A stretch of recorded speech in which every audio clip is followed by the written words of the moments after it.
Drop that motherfucker.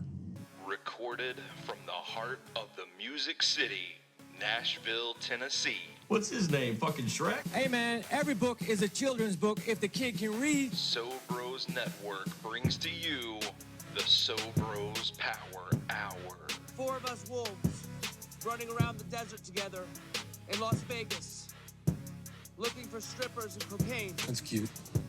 I remember when I had my first beer. Let the SoBrosNetwork.com team get you to your weekend faster. I just don't know how to express myself sometimes when I need to be properly different. This is the SoBros Power Hour podcast. I'm going to Shabooms! Lord have mercy, I'm about to bust.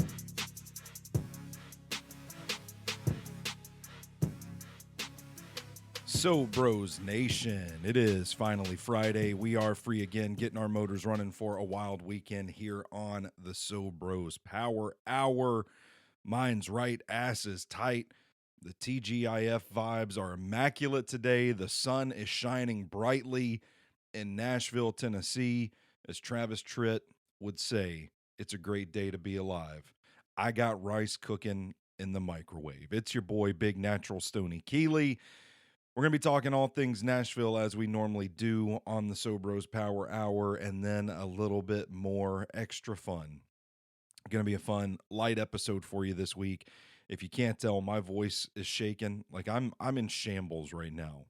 We are 3 weeks away from the NFL draft.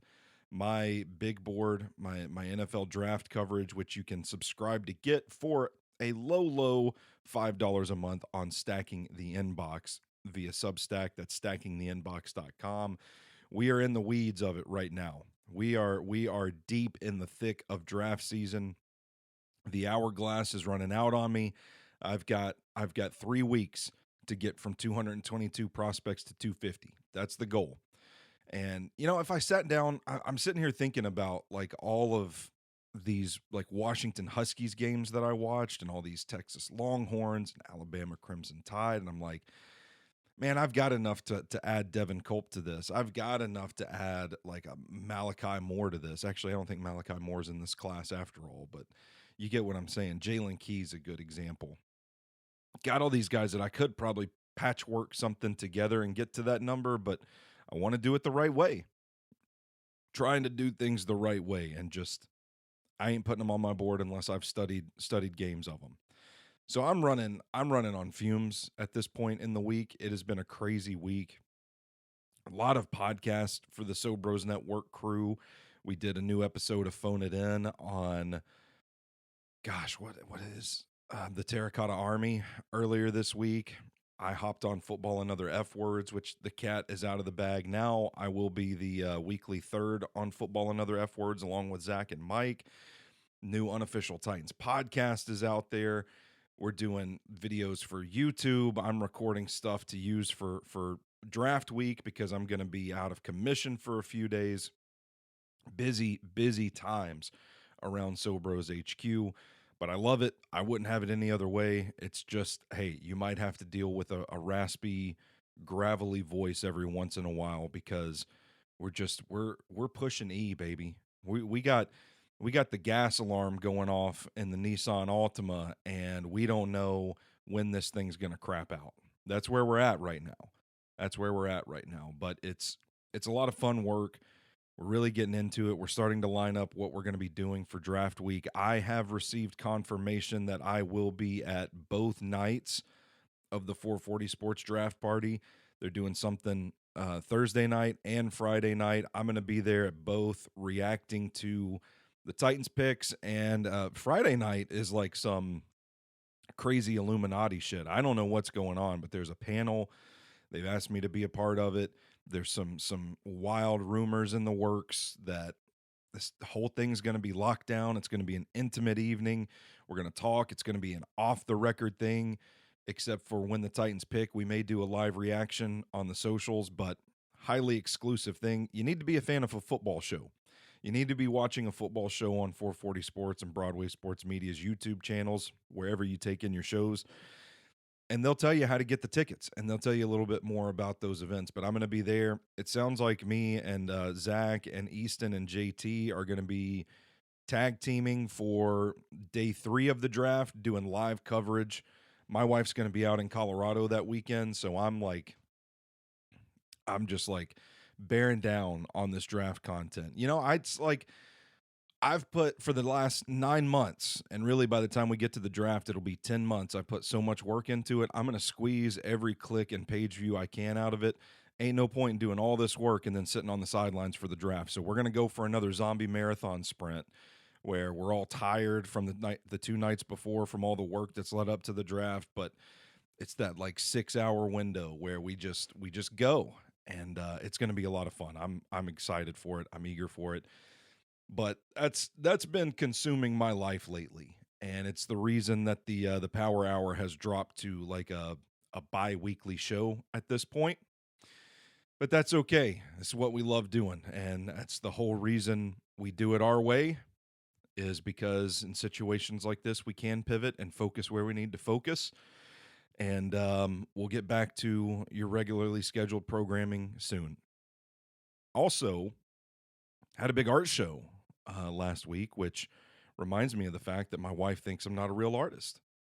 And I've got news for her. I have sold books of poetry, at least 8 copies. I haven't checked in a while, probably not anymore, but at least 8 copies.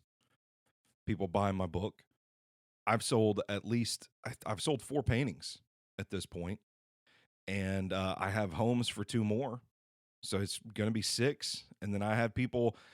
The crazy thing, like my Titan stuff, I sell the Mike Vrabel portrait, and then I post the Derrick Henry portrait, the Will Levis portrait, and nobody like bats an eye. So then I didn't sell it at Danger Zone Video last week, so I put it online because I don't want this shit. I don't want these shitty paintings just sitting around my house taking up space.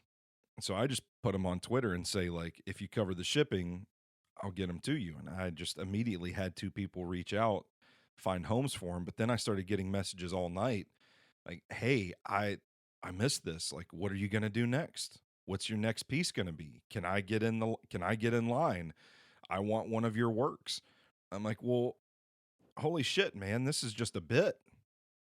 But people requesting my art at this point, that makes me a real artist. Okay. And I'm sorry to my wife, but I'm a man. I contain multitudes, as Walt Whitman once penned. I'm a man. I contain multitudes. I'm a man of a wide array of hobbies and talents and interests. So I'm an artist. Okay. It's a crazy, insane pivot to go from I'm really tired from covering the draft to I am now a masterpiece painting artist. But Danger Zone Video, awesome spot. We had a lot of fun on Saturday, slinging some art, slinging some T-shirts, talking to the people that came in. If you haven't been out to Mount Juliet, you've heard us talk about it several times. It's such a great spot. I came away personally with a 4K copy of The Green Knight, a Blu-ray copy of Uncut Gems, which may be the most stressful movie of all time, and a DVD of About Schmidt.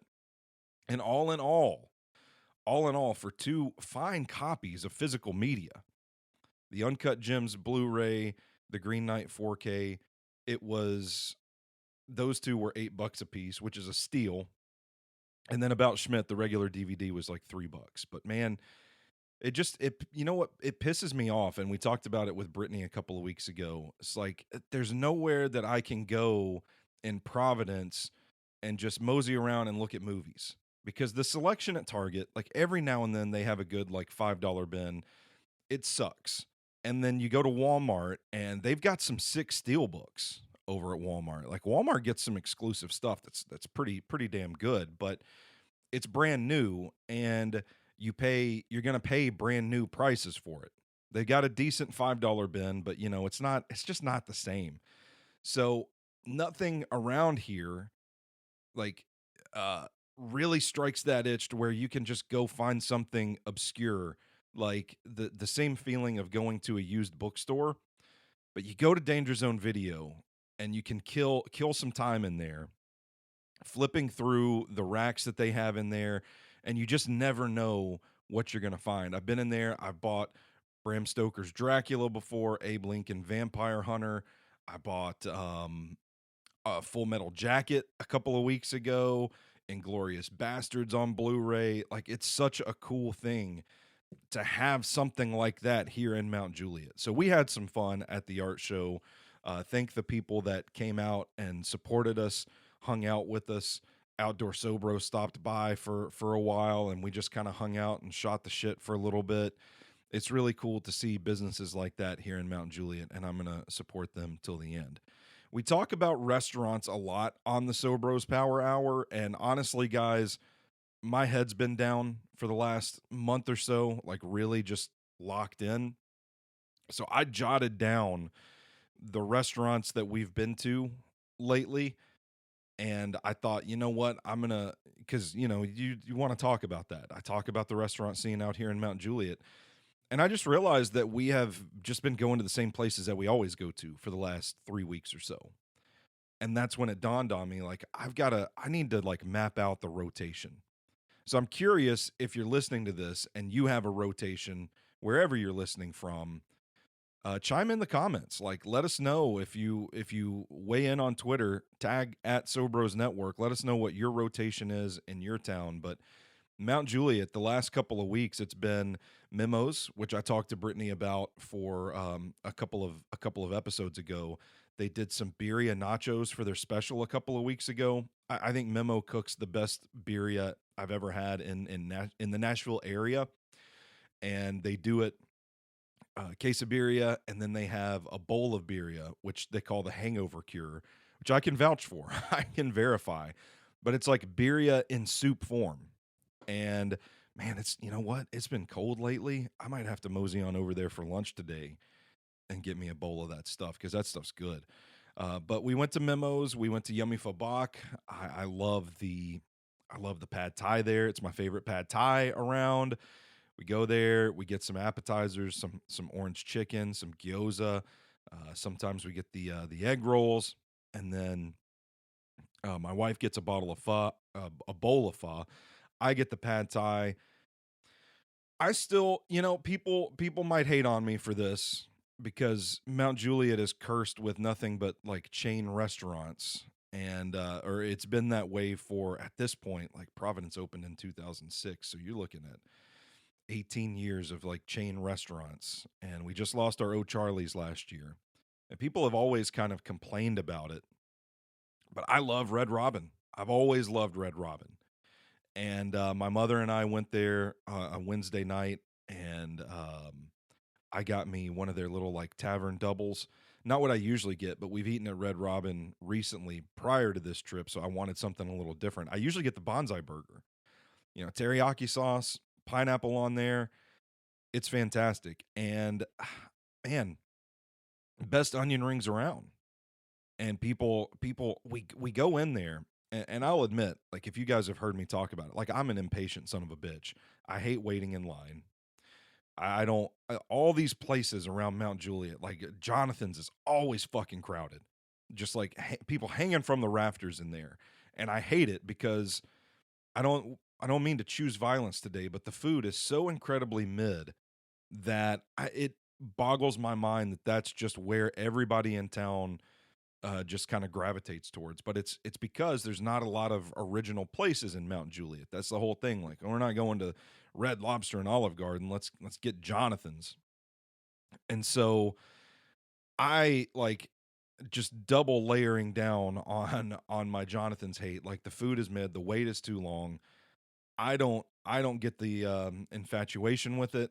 And so I end up somewhere like Red Robin, where no one's ever in there. But the service, they went through a rough spell where sometimes you'd pull up and there'd be a sign on the door like they're closed. You'd see people on the Hip Mount Juliet pages complaining about the service.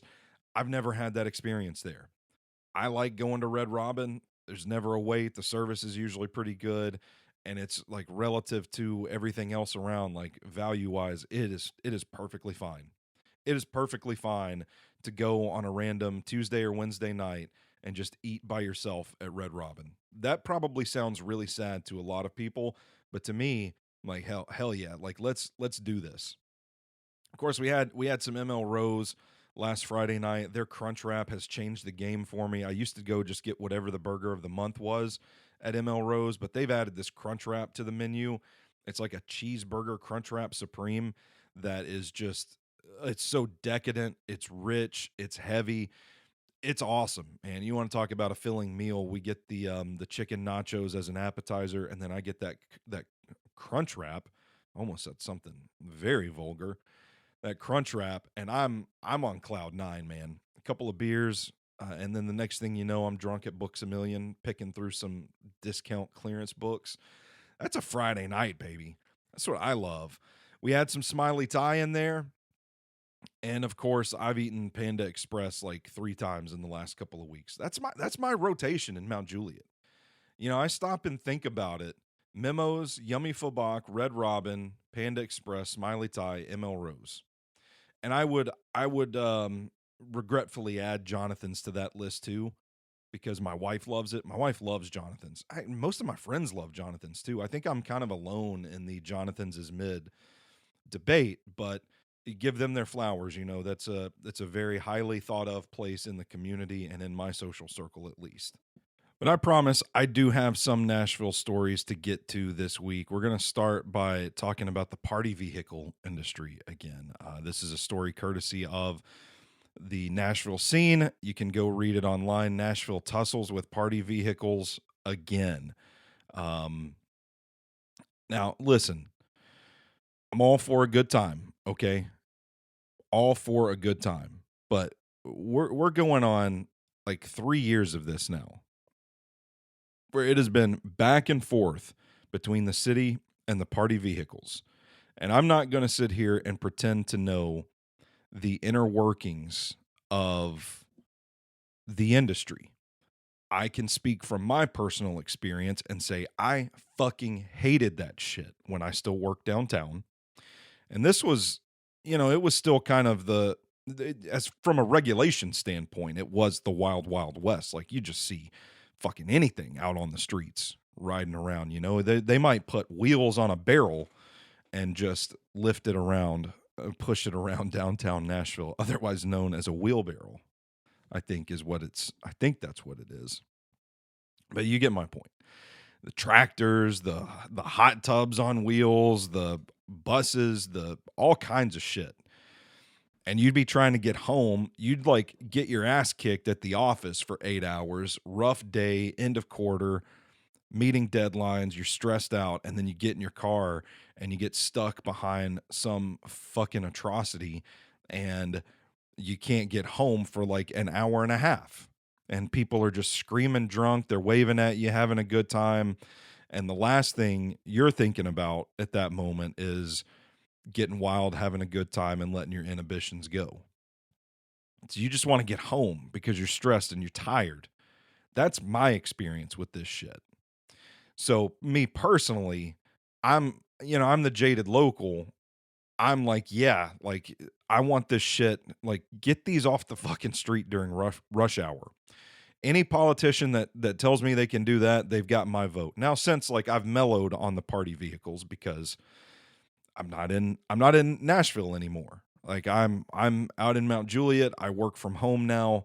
I never leave my fucking house. So I don't deal with that frustration anymore, but I know that the overall decadence of Nashville, the overall, you know, Sin City East kind of vibe to it, starting to yield some pretty negative results. And there's been a lot of discussion recently about like how far the regulation should go to make Nashville a safer place for tourists.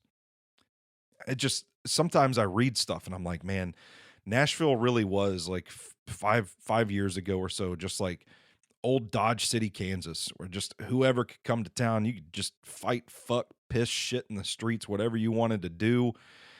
Get you some drugs, get you liquored up, and get on one of those scooters and just drive it into the road and face plant in the middle of Broadway and all kinds of crap, you know. And that's kind of what it reminded me of. Is like, man, this really is like the wild, wild west out here.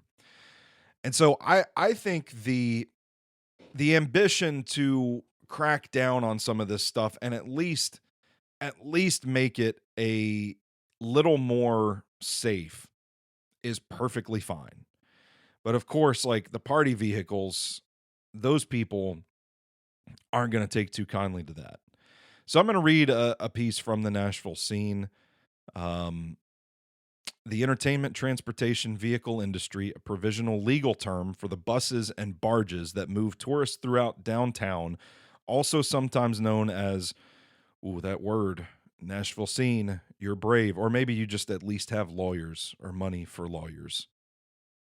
You can't say it. It's like, what was it, Bloody Mary or whatever? Or like around here, it was the Bell Witch. Like you look in the mirror and say the name 3 times and then she appears. It's like if you say that, I'm probably like, there's probably a cease and desist in my inbox already just from saying that word on this podcast. Because those people, they got that shit trademarked. They don't play around. And SoBros Network is broke as fuck. So we're just like, yes, sorry we said that word. Anyway, ensnared in a tangle of money and politics 3 years into the city's attempts to bring order to lower Broadway's chaos.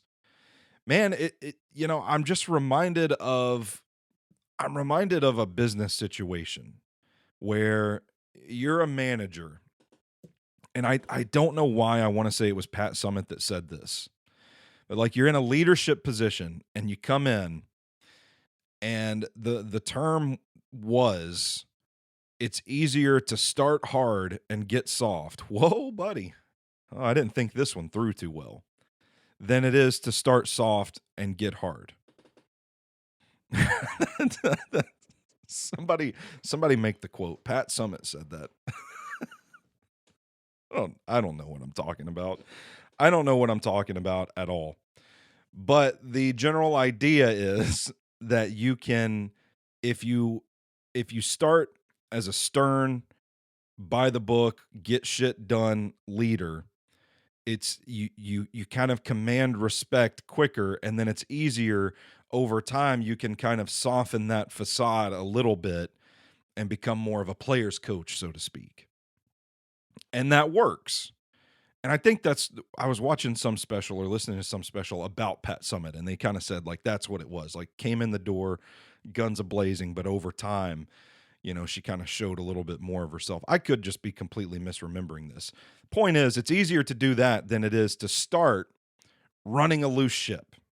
Hey, we're just here to party and have fun, and then one day flip the switch and say, no. Enough is enough. We got to get shit done. People don't typically respond to that because they've already gotten to know you as running a loose ship. And that's kind of what I think with this conversation as well. It's like, this was just completely wide open for so many years that now the challenge is to come in and clamp down on it. Well, of course there's going to be resistance. Hey, this is what we've been doing for however many years. And now you want to regulate it. You want to hurt our business. It's a tough spot for the city of Nashville. But ultimately, I think it's important work. So the story continues. Boosters and politicians have struggled with the limits of downtown debauchery since before the party started. Nashville tourism is a money fountain, international ambassador, cultural emblem, citywide punching bag and magnet for investment dollars, high-profile events, and new residents all at once. It teams with people and intoxicants, and those who venture into the industry's depths risk real danger. Recent lawsuits over violent bar bouncers and the widely publicized disappearance of college student Riley Strain add harrowing detail to the underside of a good time. Mayor Freddie O'Connell, then a council member representing District 19, which contains Lower Broadway, led the city's first pass at regulating entertainment transportation in 2021. At the time, Bob Mendez, who joined O'Connell's mayoral administration last year after 2 terms as an at-large council member, added a prescient note. Oh, fuck, I don't know that word. Nashville Scene? Come on, Eli. I don't know that word. Note of caution before O'Connell's bill passed. Regulation is needed. Mendez said at the time, on the downside, I am a little disappointed at what feels like the opaqueness of the negotiation so far. This feels like it's essentially been one or two council people, every lobbyist in town, the major downtown organizations, and the rest of us are along for the ride due to public pressure. We have to vote for it. We're putting enormous new responsibilities on the TLC. Oh man, Nashville's TLC had previously been a sleepy regulator over wreckers, taxis, limos, and horse-drawn carriages. Man, tough scene. Tough scene. But we got to make Nashville safer. And I think that's the ultimate goal. I think this is one thing that you can do. It's an aspect of everything going on in Nashville that you can get to work on. But I think at this point, we got to look back at the greatest rivalries in Nashville history. And I think we've got to put Nashville versus tourism transportation. Okay, we're not going to use that word. We're not going to use that word that's going to get the lawyers coming after you. Tourism transportation versus the city of Nashville. It's a fantastic rivalry. I was asked in the SoBros mailbag this week for my 3 favorite honky tonks in Nashville, and it got me thinking about it because I sound like a pretty jaded guy. I sound like a curmudgeon when it comes to Broadway. I caught some flack a couple of weeks ago because I tweeted out, I don't know who needs to hear this, but Broadway fucking sucks. And that was because I was drunk, wandering around on Broadway with my wife, who had me by the shirt so that she wouldn't lose me in the sea of people that were out there on a Friday night. The Titans had just traded for L'Jarius Sneed. I'm scrolling my phone trying to get updated information and just bumping into people left and right. It's so fucking loud down there that I can't even hear myself think. And any bar you're going to go into on a crowded night, you're standing shoulder to shoulder with people. I hate it. I hate it so much. And people were like, well, then just don't go down there. I'm like, well, I was down there for a reason, okay?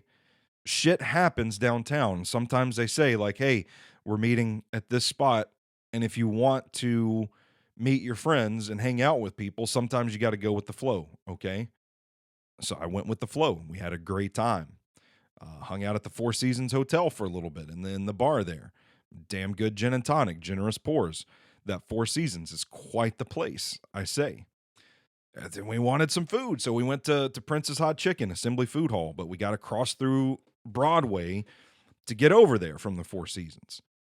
That's why I'm down there. I wasn't down there like, oh, I really want to have a good time tonight. Dipshits, reply guys in my fucking mentions, losers.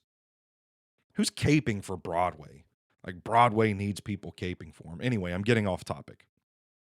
I'm not down on Broadway very much, but there was a time in my life when I worked downtown before Nashville got so crazy, when you could still maybe sneak into a happy hour. You clock out of the day job at 4 o'clock.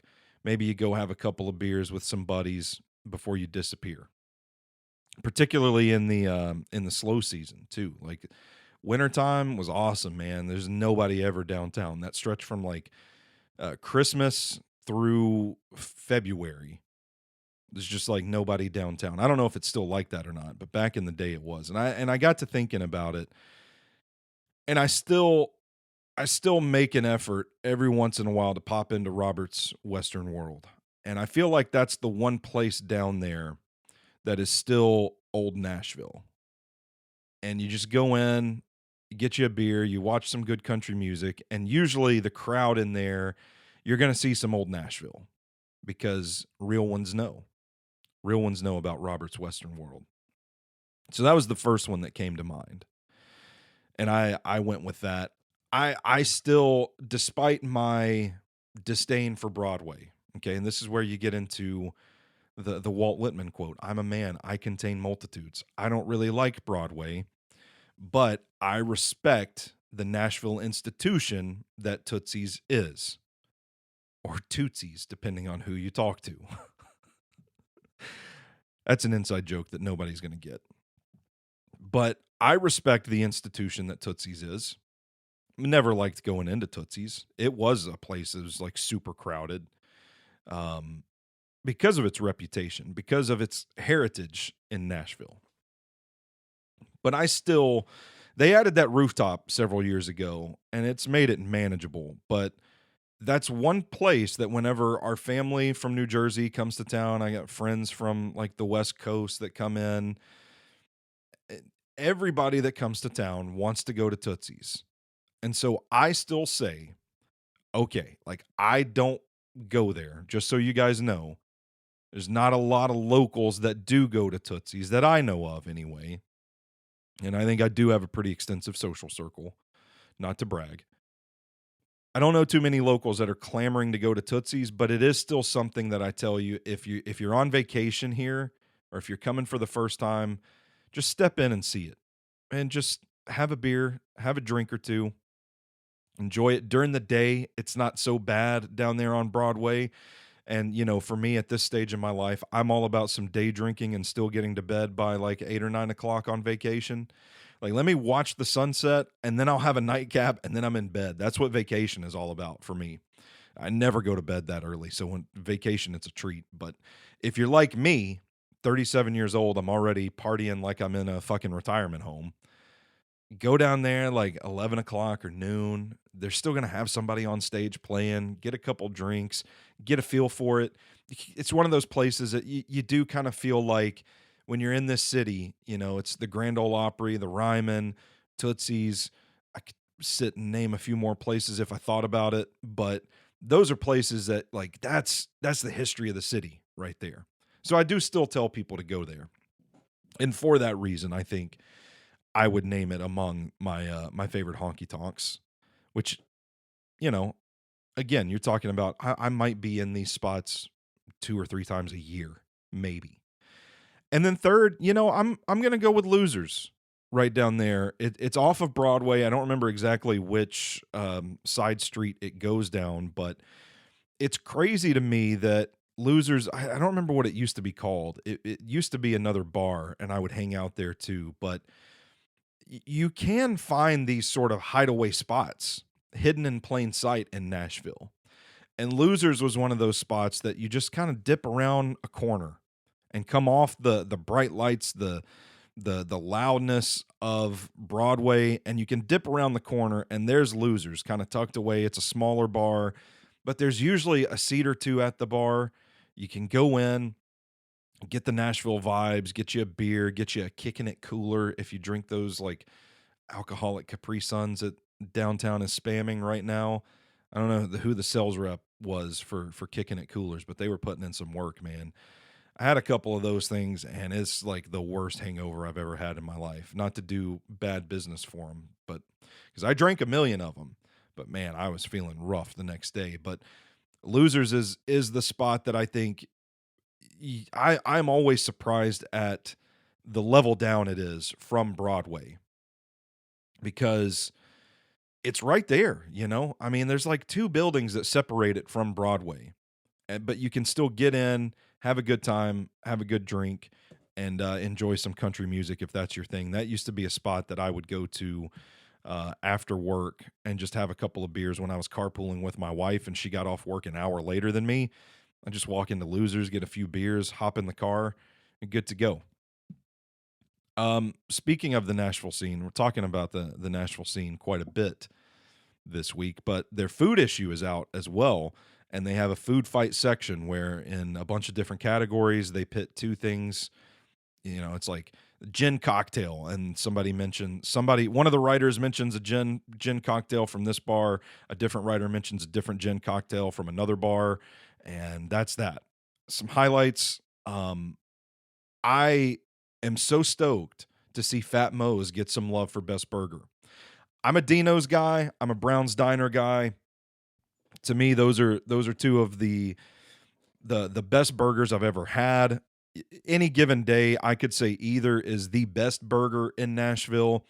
It's on my my Nashville dining Mount Rushmore, like the best entrees I've ever had in this city. The burger and fries from Dino's, the burger and fries from Brown's. But I love that. I don't remember who brought this to the table. I didn't write this in my notes, which writer mentioned Fat Moe's, but I fucking love that so much. I love to see Fat Moe's getting some love because you know why? It goes back to my Red Robin conversation. You see these chains, and I think sometimes you take them for granted.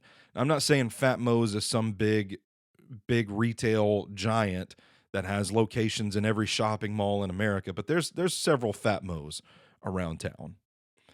And it's a good damn burger. So it warms my heart to see an institution of journalism in this city, the ilk of the Nashville Scene, being like fucking Fat Mo's in the conversation for best burger. Shout out Fat Mo's.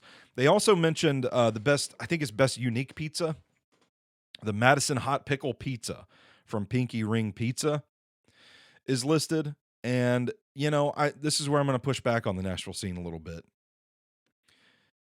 Protect our spots, okay? Protect our spots. Real local Nashvillians, we still want to have nice things, okay?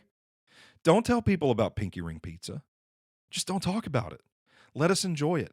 It's some of the best pizza I've ever had. Our friends Brittany and Jesse hang out in Madison all the time. Danger Zone Video, Brittany and Jesse. We go out to visit them. We go to Pinky Ring Pizza. And you know what? They have nice little picnic tables out front. You just go in, order your pizza, come out, enjoy the night. It's a beautiful place. I don't want the Nashville Scene writing about Pinky Ring Pizza, and then the next thing you know, I go out there and there's 1 million people. And I feel like I'm on Broadway again. Just, with great power comes great responsibility, Nashville Scene. And now I do want to try this Madison Hot Pickle Pizza, because that sounds fantastic. All right, I'm going to get on out of here today because I've been rambling about food and now I'm hungry. I haven't even eaten this morning yet, and I've got to get back into the Jalen McMillan tape. We're studying Jalen McMillan, wide receiver for the Washington Huskies this morning. I got to get that shit done, and I got some library books to return too. Do have a closing icebreaker. I saw one of the newsletters. I don't know if it was Nash Today or Do 615 or one of the dozen Nashville newsletters that hits my inbox, and I delete a lot of the times. But they were calling for hidden gems in Nashville, and that's a big topic right there. That I came across this at 12:30 midnight last night when I'm putting together this agenda, and I'm like, I don't have the bandwidth to think about that. But I thought the first place I wanted to talk about was in Wilson County. And so I thought, you know what? Okay, I'm going to do for the closing icebreaker, I'm going to list my favorite hidden gem in Wilson County. And that is Harper's Books. It's right there on the square in Lebanon. You've heard me talk about it on this show before. But when I'm thinking about hanging out at Danger Zone Video, rummaging through the movies there's not a really good used bookstore in Mount Juliet, but there is Harper's Books on the square in Lebanon, and that's another place that I can get that feeling. You know what I'm saying? I can just go and disappear. For me, I have a hyperactive mind. I've got to really key in on something that isn't work-related for me to successfully get my mind off of work. And Harper's Books is a spot I can go to on the square and just lock in, and I'm just flipping through books. And the prices are impeccable. You can get a good book for $2 in there, and I'm stoked. So, location wise, you go to the bookstore, then you can slide on over to Town Square Social, get you some wings, and then you can slide on over to Cedar City Brewing and get you some fresh pints. It's a hell of a Saturday. It is a hell of a Saturday. My favorite hidden gem in Wilson County, Harper's Books. All right, guys, I'm going to get on out of here today. We've talked party vehicles. We've talked Mount Juliet restaurant rotation. We've talked Honky Tonks. We've talked food. I think we're set up for a good weekend here, okay? And it's WrestleMania. I didn't even mention it's WrestleMania weekend. It's a holiday for wrestling fans. I know I'm going to be cooking up some stuff Saturday and Sunday night in between film sessions, breaking down game tape, and I got to mow the lawn too because this fucking rain is just, damn. Grass is already sprouting back up, man. So I'm going to have a nice, relaxing weekend, and I hope you guys will do the same. Subscribe, rate, review, wherever you take in your podcast. The SoBros Power Hour is out there. You can get the SoBros Substack. On stackingtheinbox.com, you get all of my coverage of the Tennessee Titans and the NFL draft, Zach's coverage of the Tennessee Titans, Trey's coverage of the Tennessee Titans, and you get SoBros Saturday, where we give you a little slice of life, a little of what the SoBros Network does best. It's humor, general sports, media, entertainment content. This weekend, we've got a new episode of the Movie Review Rewind podcast going up where Brandon and I talk about 1996's The Cable Guy, the Jim Carrey unsettling dark comedy that I think says a lot more than we remember it saying as time has passed since 1996. So, $5 a month, instant access, stackingtheinbox.com. And, of course, check out all of our work at SoBrosNetwork.com, SoBrosShop.com for the merch. I'm going to get on out of here. Once again, I'm Big Natural Stoney Keeley, and until next time, you stay classy, Nashville.